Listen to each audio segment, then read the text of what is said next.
You're tuned in to Steve Megatron on Altered Geek Unlimited.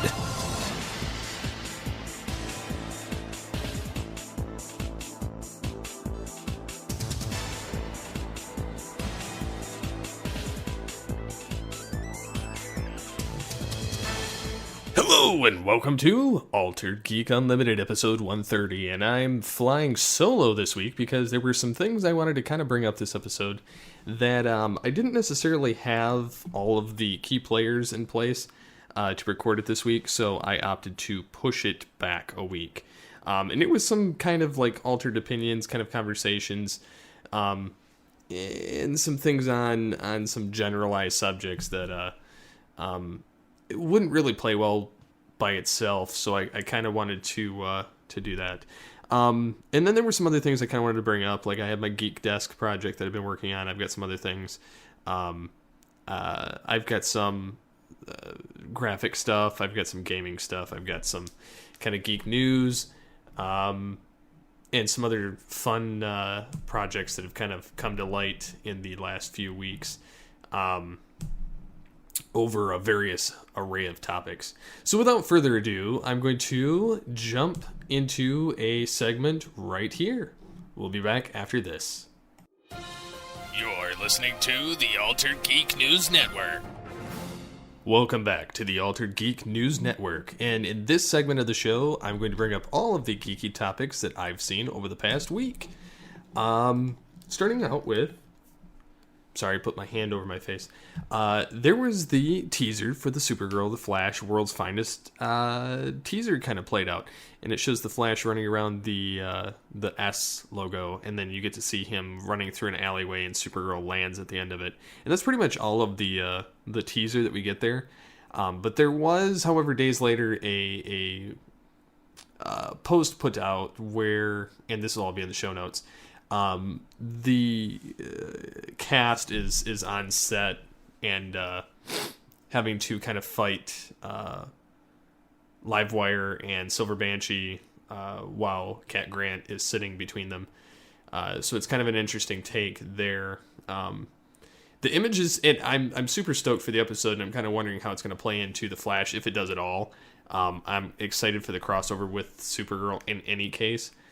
So that's really cool that that's actually coming apart. And then they've got the promo of who's the fastest person alive, with them going to race in it apparently. Maybe, unless that's just, fan wank there. Who knows? So kind of getting into more DC Comics realm, the CW renews every one of its DC Comics shows, including everything else on the network. So like The Flash, Legends of Tomorrow, Arrow, iZombie, Supernatural.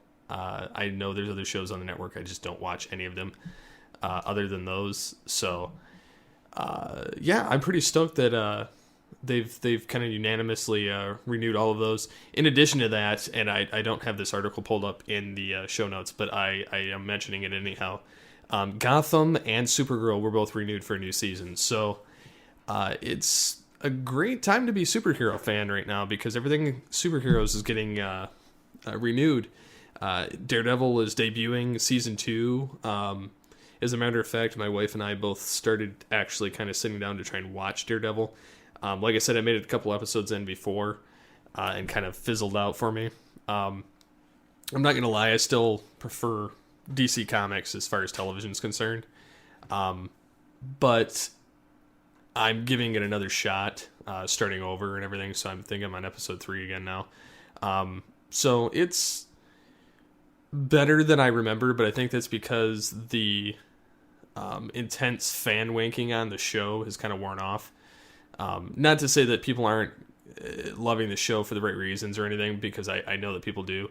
I'm not a huge Marvel fan, and I do think that it's pretty well done. But I was kind of mentioning some of the production values and stuff to my wife, and she was kind of saying why it's more gritty. It looks like it's cheaper than some of the other networks, which is kind of true, because the other shows do look more shiny and more kind of refined compared to Daredevil. But that's kind of the thing with Netflix, is all of their stuff is kind of gritty and kind of rough around the edges compared to any other network. Like CW has the the hotness factor going on. Like everybody has to be attractive for the most part, and it's you have they're trying to appeal to the teen demographic and the young adult, which is definitely evident in everything that they have. However, I do think that it still resonates pretty well. Supergirl, you can tell, that has more of that shine and flair that CBS typically has, and then you have with Gotham, you have that kind of gritty, kind of grungy, cheap look of that Fox normally has, but it's like more cheap than Netflix. So I don't know, but I'm pretty impressed with all the shows since they've come back. As far as like Gotham, Agents of S.H.I.E.L.D., I think that they're actually hitting it out of the park now. I think they're kind of doing a lot better than what they were the first season or two, depending on the show that you're talking about. Agents of S.H.I.E.L.D., it's on 3 or 4 or something now, and Gotham, it's on mid 2. So yeah, surprisingly, Agents of S.H.I.E.L.D. get renewed too, which is kind of odd to me, but it is doing better, so I kind of get it now. That aside, the latest episodes have been awesome, especially with Mr. Freeze showing up, and then you get Cobblepot and Doctor Strange, that whole interaction there. It's been pretty interesting, I have to say. I'm pretty stoked, and I can't wait for all these shows to kind of come back that are on break right now. I'm really wanting to see some of the crossovers and some of the repercussions of some of these shows as they progress. Moving into more of DC stuff, we have... sorry, that's my cat. She's sitting at the microphone. She thinks it's fun to talk when I'm talking. Telltale Games is going to be this Friday having a panel at South by Southwest with the Batman Unmasked game. It's got an image of the bat signal, of like an altered bat signal, but it's going to be a new game that's coming out. I'm kind of interested to see what they reveal on that. As this records, it's on Thursday night, so I'm premature on knowing anything about it too. So I'm interested, but I haven't been blown away by anything Telltale Games has come out with at this point. I've even played the Back to the Future game, and it was okay, but I'll take a look at it and I'll try it, but I'm not guaranteeing I'll like it. So I've been spoiled for too long by Rocksteady. So to me, to go to this kind of different company or different aesthetic that I can tell that they're going to have or should have, based on their previous works, I may not like it, but again, there's been nothing shown for it, so it's hard for me to make a judgment call on that, on either way. I just, speaking on past stuff that's come out, I'm not enthused, but they could surprise me, so I'm kind of looking forward to that. Batman vs. Superman and Wonder Woman coins have been revealed in the Canadian Mint for all different dollar amounts, from all the way down from the $1 to the $100 coin.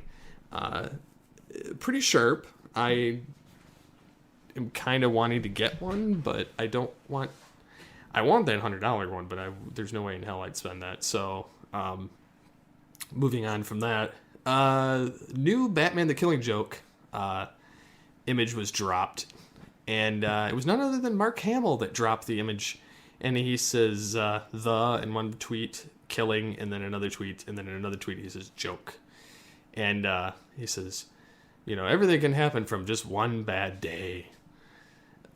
So it was pretty interesting. I'm loving the aesthetic for that, and I'm glad that it's Mark Hamill and it's Kevin Conroy reprising their roles to play this ultimate icon, staple of DC history. Even though it's been kind of retconned in the modern comics now, and it never really was a part of the continuity, but they somehow squeezed it into continuity, and now they're removing it from the continuity. So it's, I don't know, DC has kind of their birds feathered or ruffled there. I'm not quite sure what's going on. There is a bonus to the comics, though.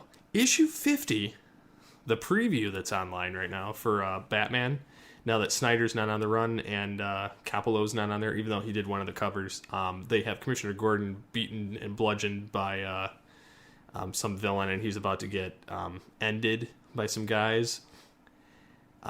You see Bruce Wayne having a conversation mentally with the Batsuit, saying it's time to return. And you see him with like the Batman Beyond suit.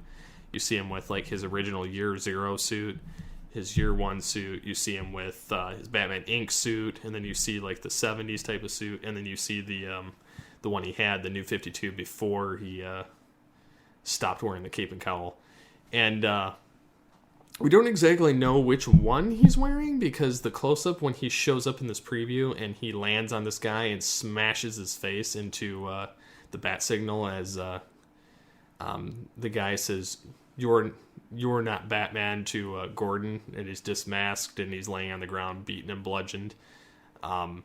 Batman lands on the bat signal, smashing this guy's face into it, and he says, I am Batman. And but I am, or something like that. And it looks epic, and it looks almost Dark Knight Returns-ish. So I'm really pumped. I'm hoping that this reinvigorates my love of DC Comics and Batman, but it's too soon to tell. So yeah, moving into some other territory, we have the Transformers Deviations review, allspark.com.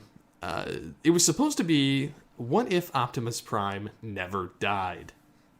And my thoughts on this are, I would have loved to have seen them take this to a totally different dynamic. However, it sounds from the review that I was reading that they constantly pick on Hot Rod, making fun of him. Prime is there, and they try and squeeze all of the elements from the movie in there still. Like, it's still trying to hit all those notes. However, it doesn't make any sense if they're going to go that route, because if Prime lived, yes, some of the things would still happen the way they happen, particularly with the Decepticons. But, and then they call like Starscream Mega Scream, like he makes a negotiation with Unicron, which is to me absurd. The whole thing, I guess they try to hit too many of the beats of it. I just don't get it. Like, I haven't read it yet, and I plan to read it, but this is just going off of the review, and I'm not trying to sound like one of those guys that just bases things off somebody else's review. But the way the story sounds to me is, it sounds like it's way too safe. So there's nothing really, like, you have the opportunity with that one piece of time changing, so there should be a butterfly effect that everything changes from then on.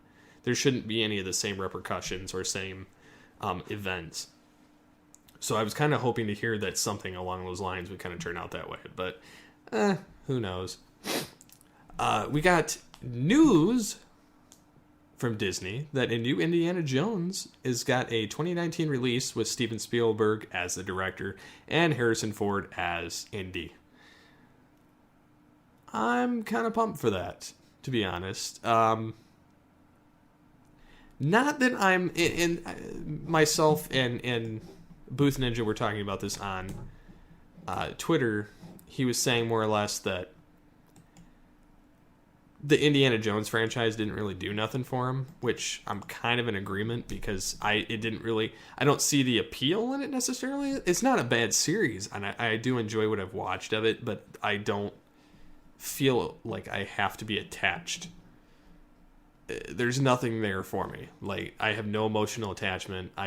It doesn't bother me in the slightest. So I'm enthused to see that Harrison Ford's coming back to finish off another franchise, but I ultimately don't care in the long grand scheme of things, because I'm not like a diehard Indiana Jones fan.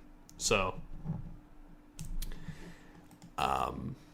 moving on, we have not that much more news, I don't think. Tim Burton confirms Beetlejuice 2 with Michael Keaton and Winona Ryder.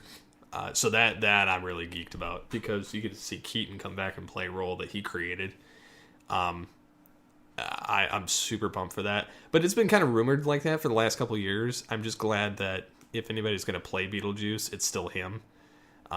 because I think that he could play it. And I think with the way that the film industry is nowadays, I think that the effects and a lot of the stuff in the film could be ramped up a lot more than what they had the capability for in the 80s when the original movie came out. So it should be pretty interesting. And then the one last thing that I got for the Altered Geek News Network, or AGNN, is Amber Heard is confirmed now to play Mira in Justice League, which, for those that don't know, that's the fish lady that is Queen of Atlantis, married to Aquaman. So I can get behind that. I don't have any problem with it. I mean, typically she's a redhead in the like fiery red in the comics, and she's kind of like a strawberry blonde or whatever. But that's, again, another one of those things that people are going to nitpick about, which is kind of retarded. Or I don't know how you want to call it. I think that people are going to nitpick regardless, but I think that it's really cool. I think DC's got a lot of good choices in the people that they chose for all these roles, and I'm just waiting to see them all play out on the feature film. The only one I'm not happy about is the Flash, but again, I'll leave that be. I'm not going to be one of them naysayers or anything. And then in clarification from last week's episode, where we were kind of talking about the Spider-Man element, I'm under the assumption that, and I've watched a lot of footage of it, people talking about the eyes thing and the mechanical suit, and some people saying that they like the new suit, and then some people saying they don't like the new suit. I'm not a fan of the way that they got the boots thing set up, where it's got the like blue stripe in the middle of it. I think it's kind of odd looking. And the same thing with the arm, where it breaks it up. But again, I don't know what kind of suit this is. It's obviously new. I'm more of a fan of the original Spider-Man suit. And then I like all of them because they're not really any that different for the most part. I mean, they're all similar. I like that the mask more so on the older ones compared to this suit. But again, I think that because it's in a trailer, it's raw CG, so you're not getting the full element that you would if you were sitting there in front of like a IMAX screen. So I'm not hating on it. I'm not fond of it, and it does nothing for me like the suit. But I'm excited that Spider-Man's in the movie, so I'll leave that where that stands.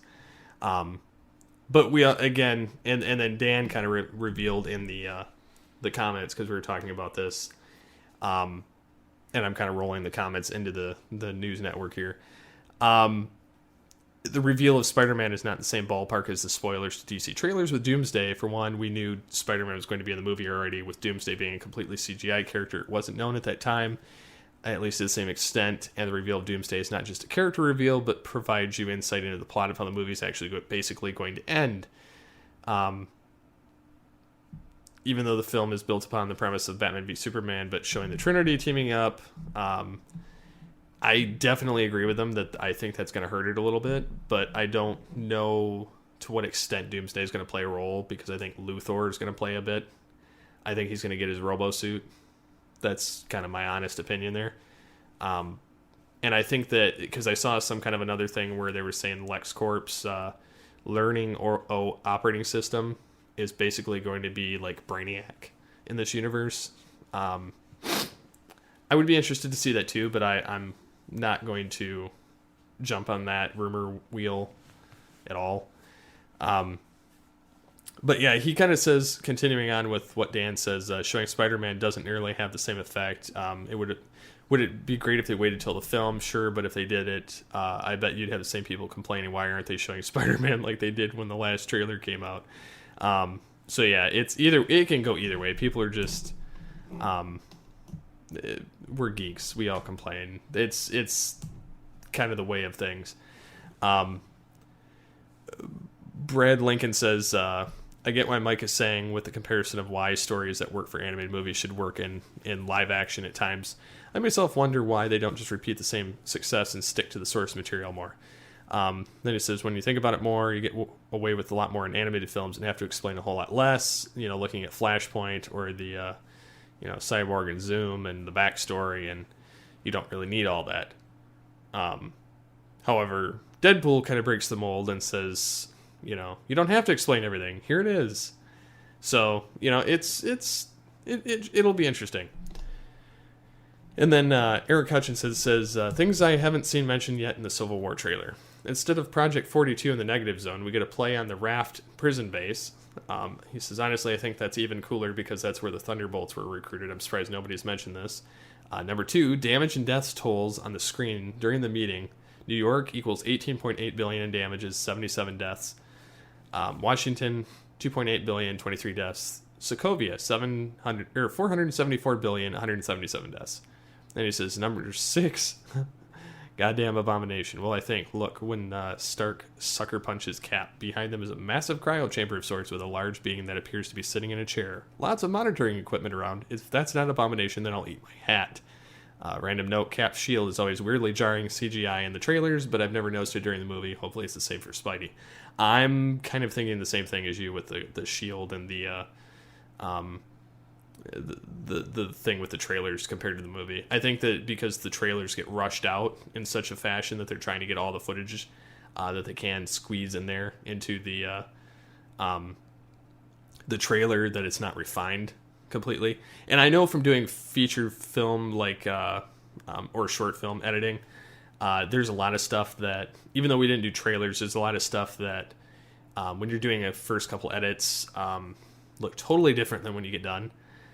So being that, I'm pretty sure it's still set in stone. There's still tweak time until, mid-April anyway.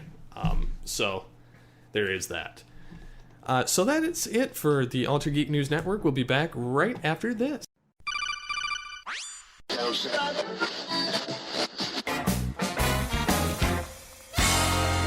Welcome to the Wicked Radio Network. Want to interact with the show? You can contact us in the following ways. You can call the voicemail line, 502-526-5821. You can email us, feedback@geekcastradio.com. You can visit the episode post on geekcastradio.com or alteredgeek.com. You can get a hold of us on Twitter @AlteredGeek. Look for us every week on geekcastradio.com, of course, Stitcher Smart Radio, iTunes, Blog Talk Radio, and alteredgeek.com. And now, back to the show.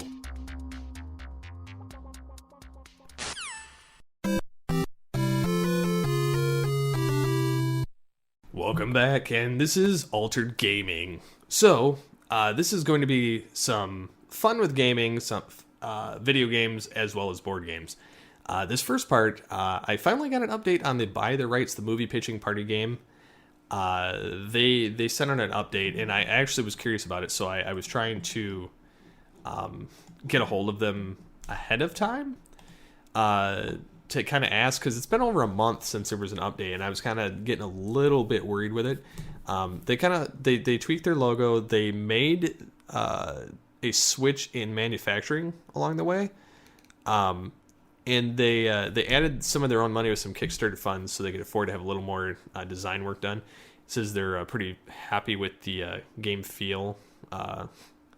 And for those that got in on the Kickstarter, it says because of the patience and everything going on and the money they saved on the manufacturing, they're manufacturing the expansion pack, which is the 80s action.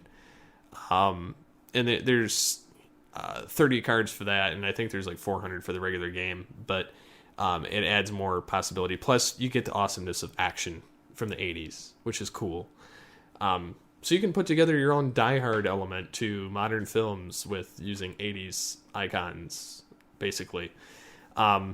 So I'm really stoked. I'm hoping that this comes out soon, because they're saying that they should have manufacturing proofs, videos, and so on.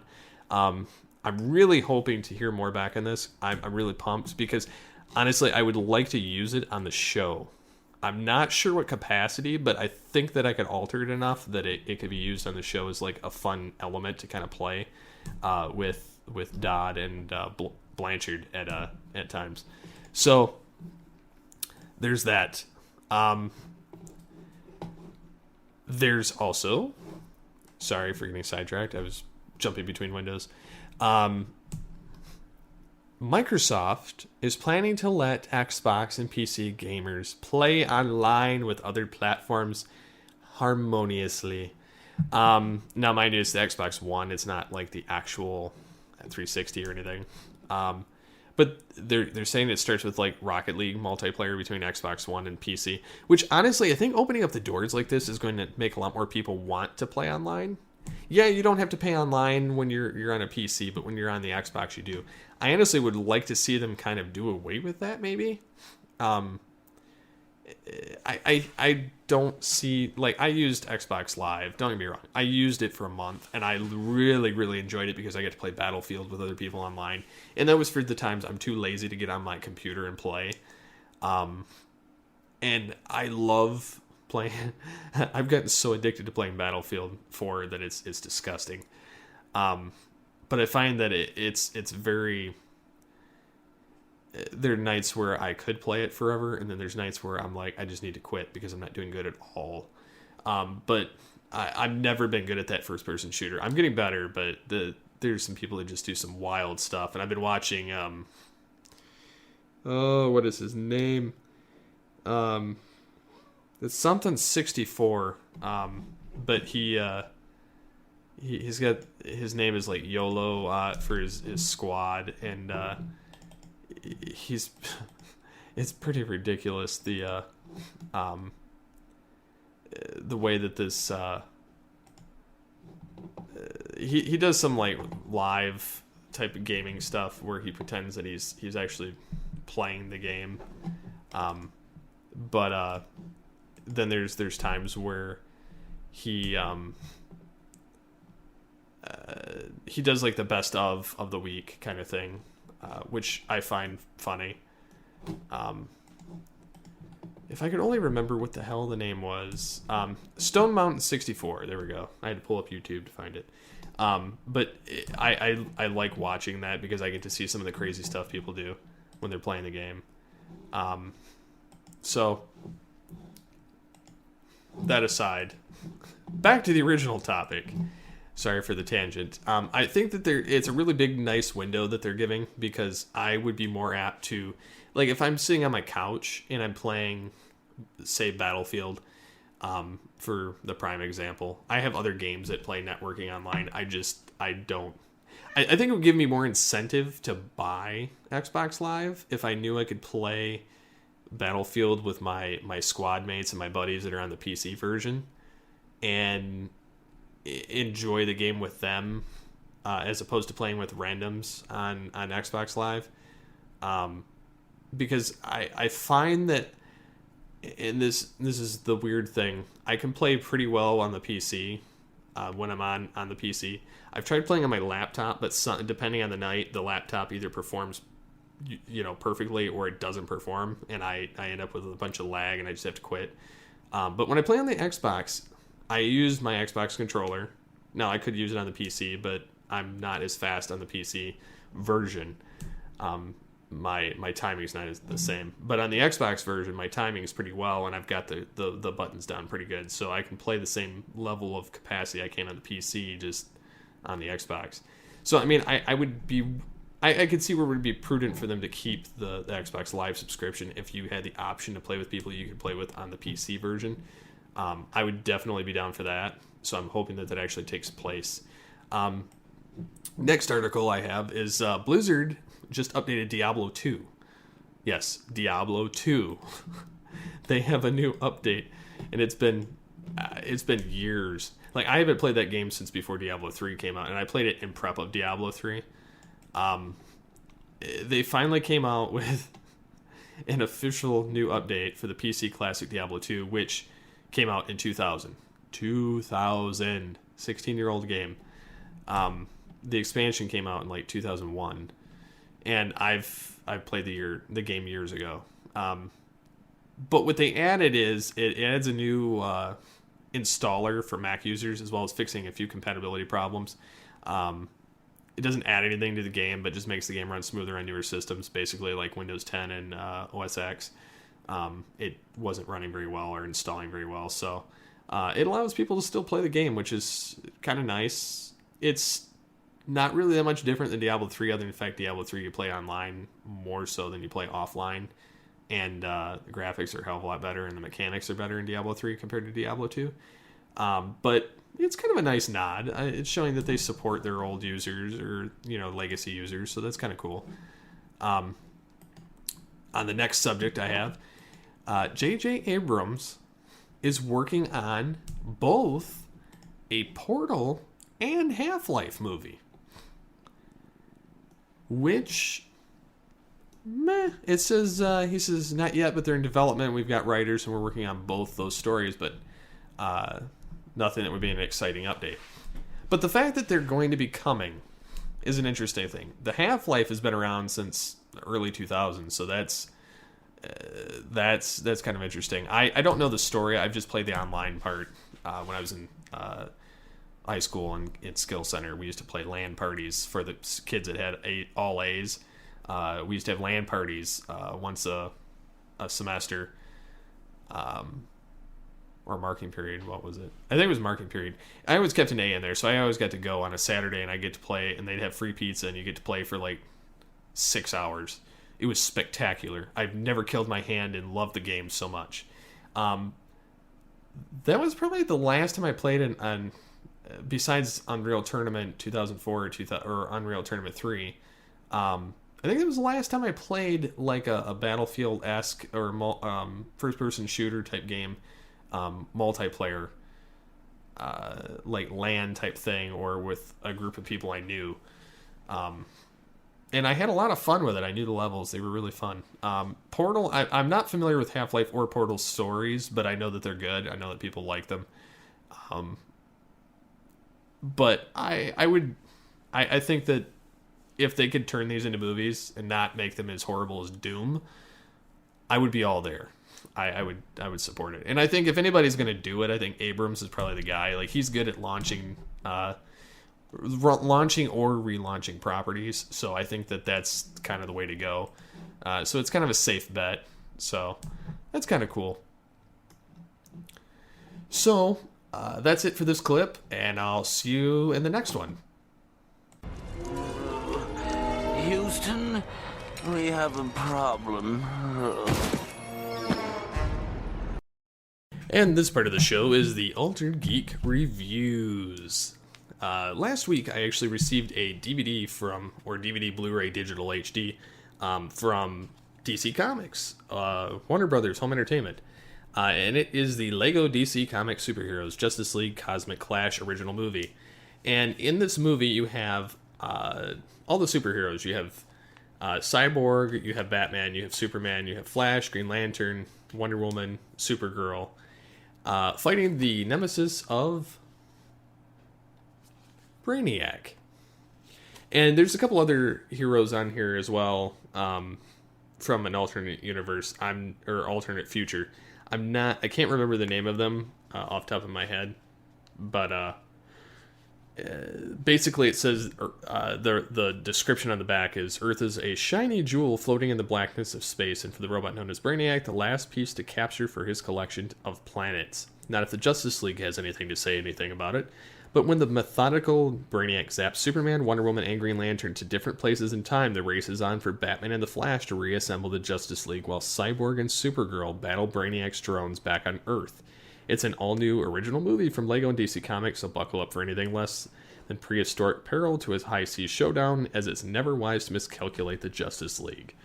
And just in the same vein as like Justice League Doom, where you have Batman's plan tearing the Justice League apart from the villains, this one he's putting them back together.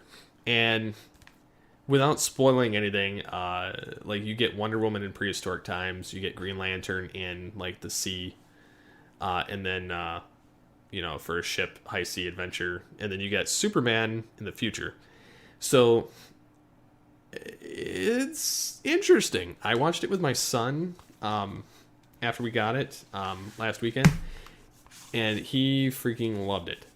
And he was loving the fact that the Flash was in it. He was loving the fact that Batman was in it. I noticed that the voice for Cyborg is the same one from Teen Titans. I could just tell by listening to it. It was a pretty entertaining movie, and for a grown man watching a Lego, superhero thing, it wasn't that bad. I actually find myself entertained, despite everything, with the Lego DC Comics stuff and the Marvel stuff to be exact. But the DC ones I've enjoyed more. But again, I'm a DC fan, so it's going to come off like that. Definitely love the special features. They have like a gag reel. They have all this other stuff. Warner Brothers has been really ramping up their DVDs and their Blu-rays as of late. Because when they were coming out with what was it? Beware the Batman and oh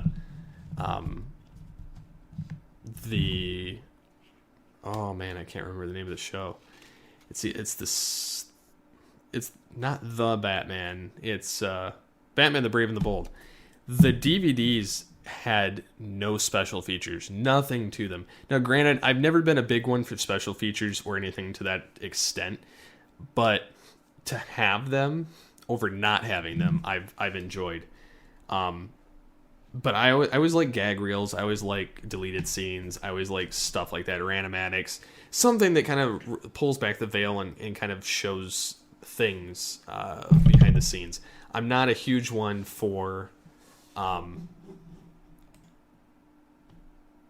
not having features, but I'm really loving the way stuff's been kind of going down in the animated realm. So that's my review. I would give it, the sound was great, the voice acting was great, the plot was great. I know it's very kiddish for a Lego film. Lego films in general are more kid friendly than a lot of the other ones. And it's not like all death, kill, destroy. It's more manipulation and more, funny things kind of showing up. So it's a lot more kid friendly. And to me, that's kind of important at this point because I have a 3-year-old and a 10-month-old. So I kind of look at that now when I'm selecting things that I'm going to watch with my kids. So that aside, I'd have to give the movie like a 4.5 out of 5 on the GCRN scale, and I really recommend it. Even though it's very kiddish, it's very fun and entertaining to watch, and it's not like too harebrained or too in depth. It's just something you can kind of shut your mind off and just have fun with it while it's going on. And not concentrate on any of the semantics. So, yep, that's my review. So check it out at Warner Brothers Home Entertainment and DCKids.com. So we'll be back after this. Any last words? So I'm calling this segment this week, What's Up? So you might be wondering what this segment has anything to do about. Well, the fun part is it's been kind of interesting for me. Over the past 2 weeks, we got the office done. Finally got the lights fixed in the office on the wall. Now that my desk is on the opposite side, the video will actually commence. I bought a green screen that I'm going to hang from the ceiling. I just have to get a rod for that supports it, because the other one that's over there isn't heavy enough to support the green screen. It's actually pretty big. So I'm hoping to kind of play on that soon and kind of see what happens. Kind of moving on from there. Managed to get myself a laser printer scanner copier printer. Works pretty damn good. I'm actually kind of happy about that. Finally have a printer that works and won't dry up. My desk is actually pretty freaking big. I've got file cabinets. We bought, to support this thing, we bought 4 kitchen cabinets. Two of them have the drawers, and the other two have the doors on them. The door ones are the ones that you'd hang on the wall, usually above the countertop. And they're only like 12 inches deep, whereas the other ones are 24 inches deep. The problem we were running into is kitchen cabinets only run at 35 inches or taller. And we needed the desk to be at 30 inches. There's a kickboard at the bottom of it. And you can knock the front and the back of the kickboard off, but the sides, you have to physically saw them down to match the other section. So I actually had to do that on those two pieces. So I had to learn how to use a saw. Funny thing is, my table saw, my blade, I'm pretty sure was bent. Or warped to some degree because it had been used by somebody else at some point. It was brand new when I got it, but they had to use it when they were doing work on our bathroom, getting it renovated. But it actually now matches the height of the cabinets that would hang above the countertop. So those are actually like the L piece of the desk. I got it all, like there's metal brackets holding this thing together. It's a 3/4 inch particle board for the top. Which is kind of nice. And then I have, there's this keyboard slide out piece that came from another cabinet that my grandmother actually gave me. And I figured out how to mount that to the one cabinet, and then I put brackets underneath the other part. And it serves my purpose pretty well. I'm quite happy with it, actually. And then I've got another file cabinet that's underneath my desk. The other problem I kind of ran into is the outlet that's actually underneath this new desk compared to the other two. And I was trying to figure out why my Wi-Fi, my route, and my modem kept dying on this thing. And I thought it was because it was overloaded. Well, the outlet's bad. And I figured this out because I plugged my computer in and I was trying to start it up, and then it wouldn't either turn on or it would shut off about a minute into it, which tells me there's a short in the electrical outlet there. So I bought a new outlet. I just have to replace it. I just have to wait till it's light out enough so I can shut all the power off in the room, because I won't be able to see otherwise because there's no other light. So I got an extension cord plugging into my power strip that goes to the other wall that's on my wife's side of the desk, because it's a giant L desk. And I'll hopefully get a video posted of this in the near future, because I plan on doing AGUs, the YouTube ones. And I know I've talked about that for years, and I've never actually gotten around to actually returning to them. But I really want to return to them because I had a lot of fun doing them. And they're the nice 5-minute segment section kind of makes it nice. And I can kind of have random tangents that I can go off on a regular basis and have no rhyme or reason where it's going. And I kind of want to show off my toy collection, and or lack thereof, because I've traded in half of it for store credit at TF Source, Transformers Source. I had a lot of Transformers that I traded in because there's the Masterpiece Optimus Primal coming out soon. I don't know when it's coming out, but they keep showing teaser images of the production and final copy of it. I wanted to have enough money in backup that I could buy the figure if I didn't have any cash. And so if I do have the cash, then, if it's not that much and I have leftover of that, I'm going to buy the 30th anniversary Rhinox figure to put in my case as well with the Optimus Primal. So that would mean I'd have the Optimus Primal Masterpiece, which would be the first Beast Wars Masterpiece, but I also have the first Transformers Masterpiece ever, which is MP01 Optimus Prime that's in this cabinet. And he's taller than the Combiner Wars G1 Megatron, which I have in there. And then I got the expansion pack to that figure so that he looks more G1-esque. It covers up a lot of the Robo-Kibble, and it makes him look like he's actually G1, even though he's a tank. So yeah, I got that. I got a bunch of Batman figures in my case. I got a new Batmobile that's Hot Wheels. That all aside, I actually got some awesome... I got some crap news and I got some awesome news. My college, I discovered, and I think this is kind of crap, the teacher I have for the media program, he's a great teacher. I really like him. But my problem with him is the classes that he teaches are generally the ones that are book classes, not the ones that are actually video production, but the book classes. You don't need the book, even though some of them you had to buy the book. Physically, you can pass class without the stinking book, which is pretty much my entire college career I've done without the book, even though I bought it every time because I didn't know if I'd actually need it. I've passed them all with at least a B. at least a B without even trying. Like, if I want to give a little bit more effort, I can get an A. It just depends on how I feel when I'm taking that class or how bored I am.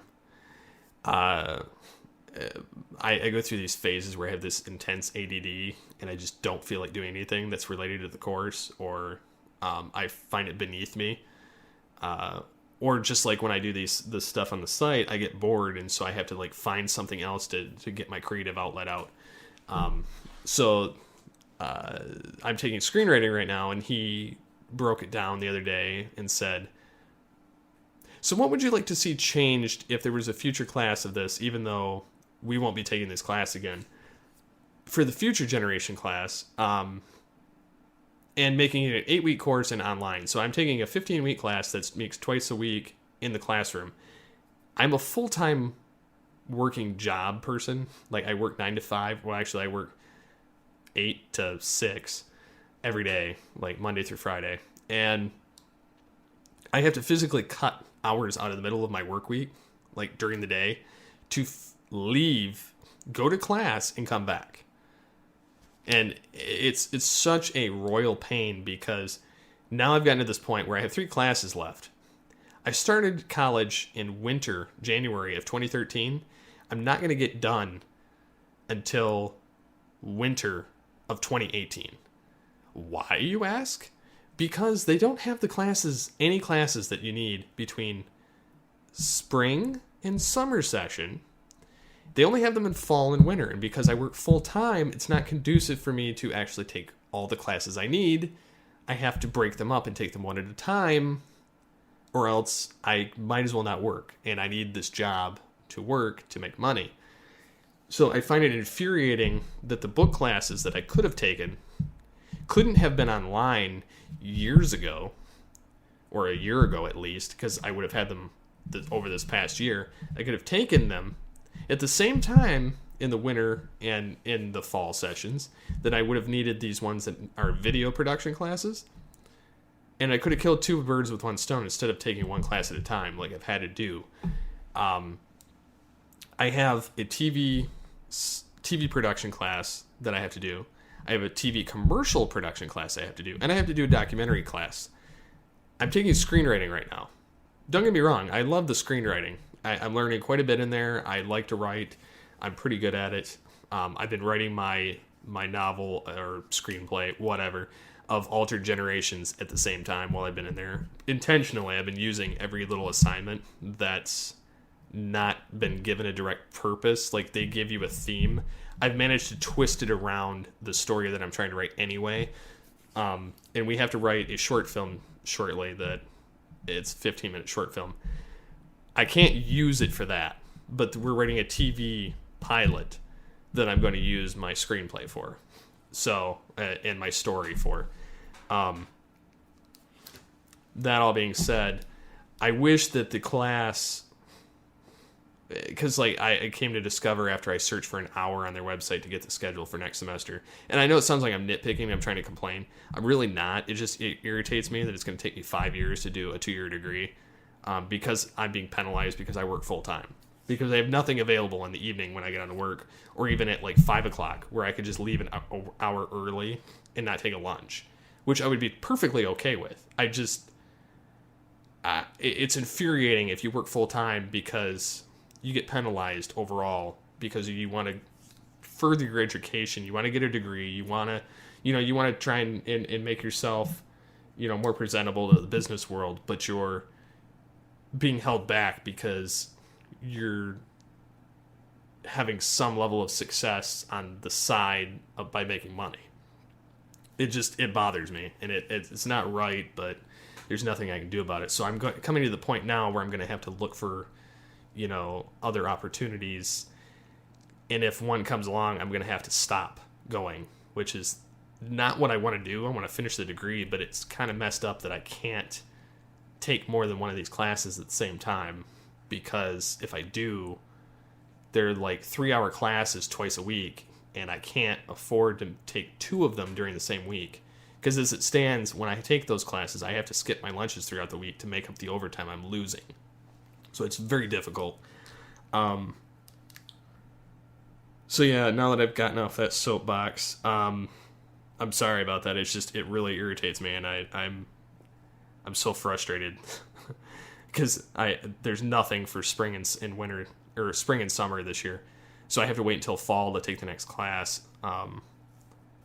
So it's really bothering me. So I was kind of down, and I really wasn't sure if I was going to record this episode after I found that out, because it was just agitating me and digging at me so much. I was so down in the dumps. And then when Blanchard, TFG1 Mike, called me earlier today, I was just kind of like not really wanting to converse because of that. And I think that's kind of why I wanted to do this solo, is because I could kind of vent. I could get everything I want out. I could get all the news I wanted to talk about. I could kind of get all the little stuff that's happened over the last week, and the ins and outs of it. And it's kind of sucked.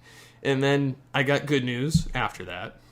Actually, while I was getting ready to hang up with Mike, I got an email from the Smithsonian X online courses, which, for those of you that don't remember, it's the edx.org, the class of the rise of superheroes and their impact on pop culture course that I took twice. They're in the third iteration right now, and I'm a TA on there. I haven't had that much time to actually be a full-time TA like I was last time, even though I was doing the student work and being a TA last time. For the Pop 1.2X class, it's what Pop 1.3X right now. I wish they would do a second level class, like a Pop X2, where it's completely different. Like, nothing's the same. It's like a continuation, but in a totally different direction.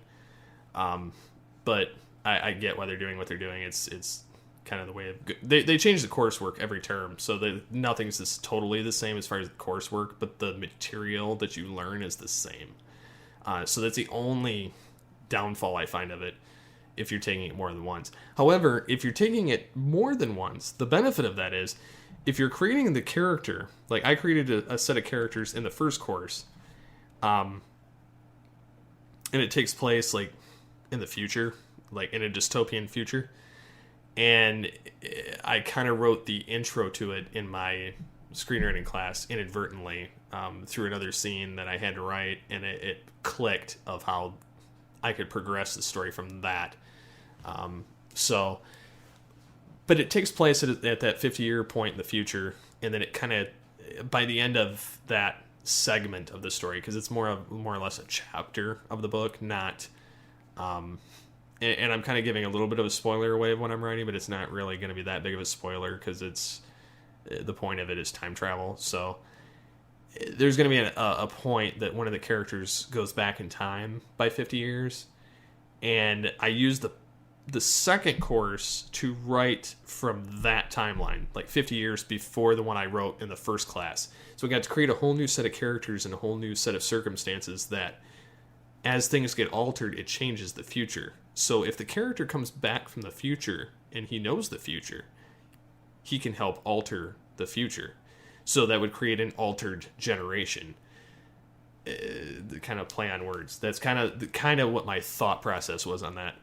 And I have this huge storyline that I've kind of scripted out, and in doing so, I've got these grandiose ideas. And I don't know how many of them I'll actually use, because there was one where I was going to incorporate a story from high school where I have these guardian robots that this founder placed on Earth to create the modern Earth through like elements and everything.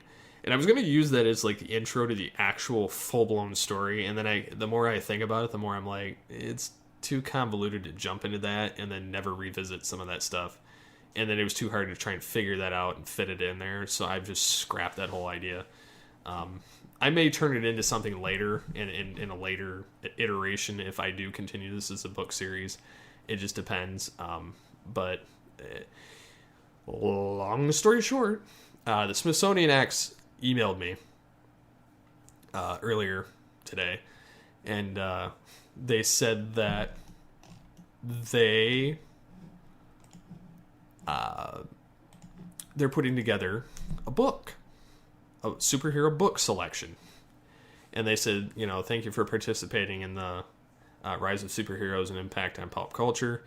As you know, we've been in the process of creating a print-on-demand book featuring projects from both the Pop 1.1 and Pop 1.2 versions of the course. Your work from the Pop 1.2 has been selected by our Smithsonian team to be one of the featured projects in the book. The book has been in the design phase, but now we're ready for students to begin creating their own copies. Before we let other students customize their books, we need to collect high-resolution images and text from the students that we have selected to feature in the book.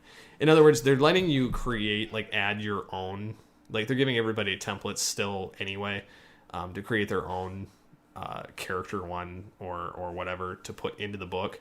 But the point is that these 20 projects between the two classes are going to be in all of the books. Even if you add yours to it, it's all going to be the same. So they attached different templates that you could choose with varying degrees of images and text. I'm still in the middle of writing the text for it, but I have all the images, high-res images selected, and then they're gonna create a. I don't know how much of it. They didn't say. I couldn't say anything, so I'm spilling the beans on it. But yeah, I submitted. I'm like, I definitely want to do this. So I can't wait to see the final project of this. It's got me kind of really, really stoked, and I love the whole concept, and I love the fact that it's going to be all one giant story, kind of put together. And so, I mean, that was pretty cool. And then there's something else that happened, and it's in the convention front. And I submitted, and I'm not going to mention which convention or anything, and I got to keep it hush-hush for right now as far as the total what's going on with it. But I submitted some art to a convention that's kind of local to me. And they were doing an art contest, and they started at the beginning of February or something, maybe late January, something like that. Anyways, they were looking to redo or have people design their brochure covers and their convention badges, and they wanted art, but they didn't. I think I didn't read it clearly enough, or they didn't specify or whatever. But they didn't want a mascot, but they wanted something that conveyed the purpose of the convention to people. And I designed 2 different designs. One of them for the badges, and one of them for the brochure. And they were very similar, but it was a lesser degree on the brochure. And I put a lot of stuff that I saw on their site, and kind of I pieced it together and kind of made it fit them really well. And they kind of didn't hear anything about it. And then earlier this week I was going to email them, and then funny enough, hours later they emailed me and informed me that they were going to use my brochure cover one. And I was like, oh really? That's awesome. So I'm going to get to be I won the contest for that, so I get to go to the convention as a kind of a guest type of scenario. So it's and I'll have my name plastered on the brochure, not to sit here and gloat or anything, because I'm not. I'm just it's really excited that 2 things I've done artistically have turned out well. I'm also doing a project on Fiverr. I don't know if you've heard of it, fiverr.com. And I am doing freelance graphic design is more so what I meant to say. And I'm hoping that I can make a little bit extra money by doing that. I'm not sure how much, but I'm hoping that it turns out pretty well. Because I honestly would like to do. I love graphic design. I love designing logos. I love designing graphics. I just redesigned the geekcastradio.com graphic for the new site that I'm building that I haven't told anybody about until just now. I'm going to redo it again. I'm not happy with the current design. I really want to do something different with it. So I'm kind of going for a totally new look, and I think that people will like it pretty well. So we'll have to see. But yeah, I think that about rounds it out this week. I've had a lot of fun conversing. I hope you guys have had a lot of fun listening, and hope that there have been some things that you guys have been interested in. What was your favorite part of this episode? And what's something you'd like to hear next week? I know that when I get the other guys on, I'm going to talk about something with podcasting. It's been partially fleshed out. We have there will be an episode next week, and it will be pre-Batman v Superman. I meant to talk about that a little bit on this show, but I'm kind of going to save it for next week because it's going to be the day before it comes out, and I'm going to be going the night it comes out with Booth Ninja, Mike Booth Ninja. So it's going to be fun. I can't wait to see the movie. I'm pretty geeked. I love anything Batman. So despite what I complain about with the new movie, I'm going to see it. So yeah, until next time, get altered, get geeky with the Altered Geeks.